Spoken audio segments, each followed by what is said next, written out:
Líder, boa tarde, líder. Antes de qualquer coisa, parabéns, viu? Que eu sei que é seu aniversário hoje, feliz aniversário. Mas não está tendo tempo para comemorar, não, né? Muito trabalho hoje. É a minha atividade. Líder, vamos lá. Nesta quarta-feira, toda uma expectativa de apresentação finalmente do texto dessa PEC para garantir recursos fora do teto para o pagamento do Auxílio Brasil. O que é que vocês admitem, eu digo vocês, base do governo Bolsonaro, admitem que esteja como extrateto nesta PEC e o que é que vocês não cogitam a possibilidade de apoiar? Bem, nós, com aquilo que foi promessa comum entre o presidente Bolsonaro e o presidente eleito, trata-se do Auxílio Brasil de R$ 600, são 52 bilhões, mais ou menos, e mais 1,3% de aumento real no salário mínimo, que foi proposto pela transição. Então, isso deve dar entre 70 e 80 bilhões de reais. Depois, o governo eleito quer ainda correção da tabela do imposto de renda, mais R$ 150 para famílias que têm crianças até 6 anos, e quer também aumento para o servidor público. Isso não é possível. Nós não temos esses compromissos e não faremos isso nesse momento. É a nossa opinião. Eu já falei isso logo no início, nos primeiros dias da transição, e acho que o governo eleito deve aproveitar a oportunidade que tem de que a atual base do governo possa auxiliá-los a aprovar e entregar aos brasileiros aquilo que foi prometido em comum entre os dois candidatos. Há uma discussão também agora sobre se isso vai valer para os 4 anos, vai valer só para o primeiro ano, e a opinião do coordenador político e chefe da Casa Civil, Ciro Nogueira, de que vai ser para o próximo ano, e depois, obviamente, o presidente eleito vai ter que pensar como vai lidar com o teto para que todos os seus compromissos de campanha possam ser cumpridos. Mas isso é uma outra etapa.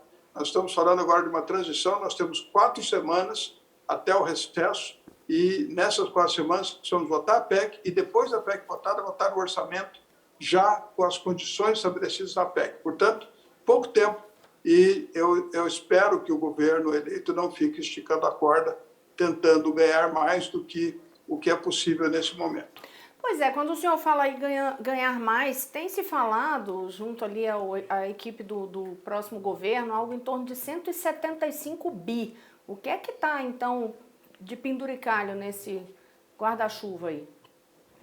São esses itens todos que eu já citei: aumento do servidor público, mais R$ 150 para as crianças que têm auxílio de idade, e também a questão que envolve a correção da tabela do imposto de renda.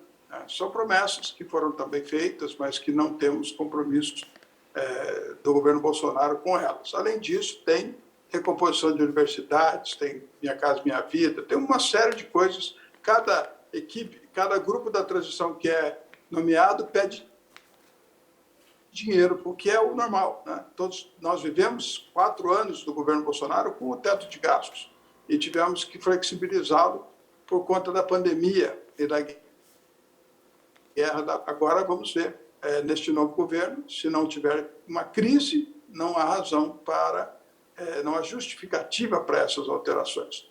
Então, vai ter que ser uma nova composição, na verdade. Tem que se pensar um novo teto de gastos. Pois é, e qual o modelo ideal para esse novo teto de gastos? Emendo com a seguinte pergunta: se for para colocar toda essa gama de extra nessa PEC, não era melhor já acabar com o teto de gastos de uma vez? Votar uma PEC que dissesse não tem teto e acabou? Eu acho que isso é uma decisão de governo. Nós tínhamos, desde o início, uma proposta do ministro Paulo Guedes para desindexação, desvinculação e desobrigação, o que permitiria o livre discernimento do Congresso sobre gastos públicos. O problema hoje é que 96% dos gastos estão indexados e crescem sozinhos, vegetativamente, por isso o teto de gastos foi colocado.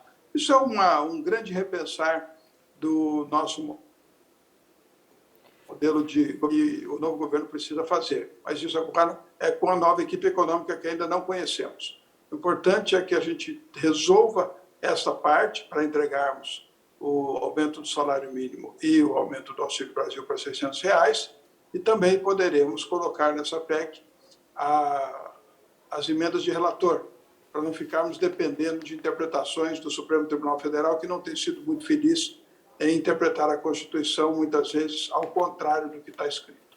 As emendas de relator, líder, é o que ficou conhecido como orçamento secreto. Vocês estão querendo colocar isso dentro dessa PEC de que maneira? Não entendi. O orçamento secreto não tem nada, não existe secreto. São recursos que são transferidos para estados, municípios, instituições filantrópicas, universidades, tudo é publicado, tudo tem uma proposta que é analisada tecnicamente, cada empenhada e paga. Portanto, de secreto não tem nada. Isso é uma versão que foi criada para desgastar a assunção do parlamento sobre o comando das despesas orçamentárias. Mas é para isso que serve o parlamento, para definir o orçamento da União. A princípio, a atividade do parlamento é essa. Portanto, não há interesse nenhum do parlamento em abrir mão desta prerrogativa. Tá, mas dentro dessa PEC colocaria algo para garantir a manutenção dessa emenda de relator? Quem vai apresentar isso? É o PP? Como é que isso vai ser colocado na PEC? Não, isso é um assunto que está em andamento. Nós precisamos receber e sabermos... Desculpa, interrompeu aí o sinal. Vocês precisam receber? Nós precisamos receber a proposta da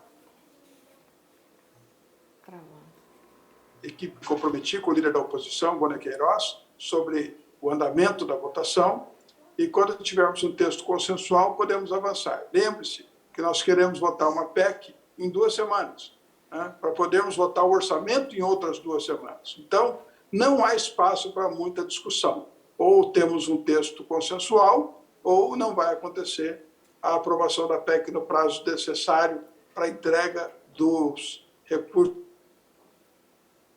que é o que nós desejamos naquilo que foi prometido pelo presidente Bolsonaro. O PP vai apresentar isso, ou o senhor mesmo vai apresentar isso, para que fique garantida essa emenda? Não é um assunto de governo isso.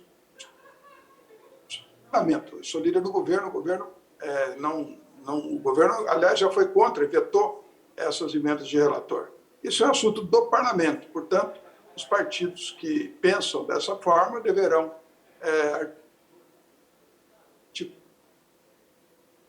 a PEC da transição. Isso não é uma imposição, é uma sugestão. Travou bastante essa sua resposta, líder. Se o senhor puder repetir, o senhor começou a dizer que não é um assunto de governo, que os partidos, e aí travou tudo. Emendas de relator não são assunto de governo. O governo, inclusive, vetou esta proposta. Isso é um assunto do parlamento. Então, os partidos que têm convicção de que esta é a melhor maneira de aplicar os recursos do orçamento deverão apresentar para um consenso nesse texto da PEC da transição, um entendimento nesse sentido. Isso não é uma imposição, é uma sugestão apenas. E aí, ainda vou insistir nesse ponto para saber, nesse caso, porque assim, as emendas de relator, por enquanto, estão garantidas. Mas o senhor disse que o judiciário tem tido entendimentos que isso pode terminar afetando em relação à distribuição já a partir do próximo ano. Qual é a sugestão? A ideia é que o texto lá dentro dessa PEC extrateto, ele dê que tipo de garantia para a emenda de relator? Aquilo que for necessário para que não haja a interpretação do Supremo Tribunal Federal sobre a constitucionalidade dessa questão. O problema nosso é que o Supremo Tribunal Federal tem interpretado a Constituição contra o que está escrito, ao contrário do que está escrito. E esse ativismo político do judiciário tem interferido na harmonia entre os poderes. Então, seria uma maneira de evitar um conflito a mais com o Poder Judiciário. Agora, com a base que vem do novo governo, isso sim não esticaria também a corda da parte desses partidos para essa negociação? Porque, por exemplo, o presidente eleito Lula tinha prometido ao longo da campanha que trabalharia para acabar com as emendas de relator, embora agora esse discurso tenha ficado adormecido.